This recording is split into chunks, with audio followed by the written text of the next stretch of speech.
Ms. Seiler, we'll start with you, please.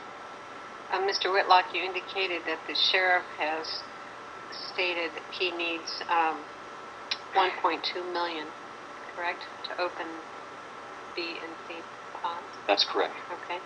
And with the fund swap, how much money does the Streets Division have in unrestricted funds?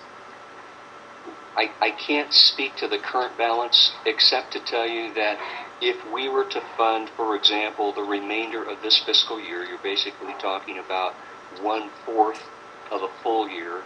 So presumably it would only take $300,000 to fund 1/4 of that $1.2 million for the remainder of this fiscal year. Phyllis assures me that there are sufficient funds, unrestricted, currently within the streets budget to fund that swap. In years going forward, if you look at next fiscal year, for example, we only have about $900,000 in unrestricted funds currently budgeted in this year's budget. If you look back at what we budgeted for July 1 of 2010 through 2011. So we would need to supplement that, and that could be done through cogeneration funds. So we could build the unrestricted funds within the street fund up to that $1.2 million through cogeneration revenues. The advantage of cogeneration funds, of course, is that those are not currently allocated by council, so they would not directly affect any budgets next year if you were looking at that fund swap.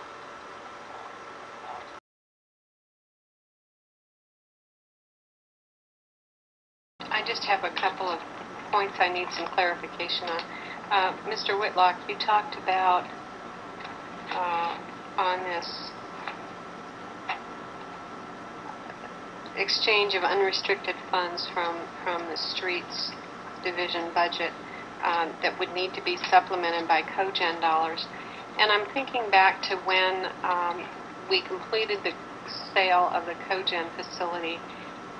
And for those of you who are on council, on staff at the time, please correct me if I'm going down the wrong path here. It seemed to me that the original purpose of those funds that we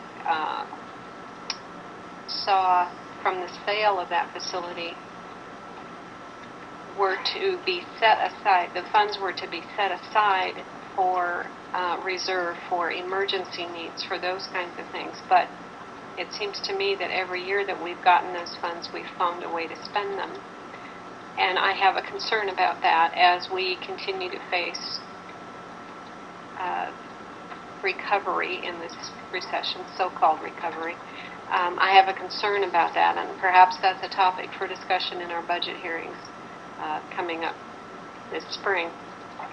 So I have a concern about dipping into cogen funds to meet the $1.2 million figure that the sheriff has proposed.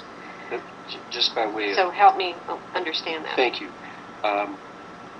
What we've done with the cogen funds is we have actually placed them in the cogen reserve fund. And the only expenditure that we have made of those funds was in the initial year that those funds were received. At the suggestion of Councilman Adams, the Budget Committee and Council agreed, because oil prices were decently low and because contractors were hungry, Council believed it was a good idea to put some of those funds into the streets, basically apply those dollars to the infrastructure. And other than that expenditure, those funds remain in reserve, and I apologize for not getting the exact number, but I believe there is in the nature of $2 million in that fund. I can indicate that $800,000 was received on in January of this year. It wasn't actually on January 1st. We submit a request and they send us the funding. So there is a substantial reserve that has been set aside for cogeneration reserve fund. And we have not touched that since that decision made on using it for street repairs. That is correct. Thank you for clarifying that.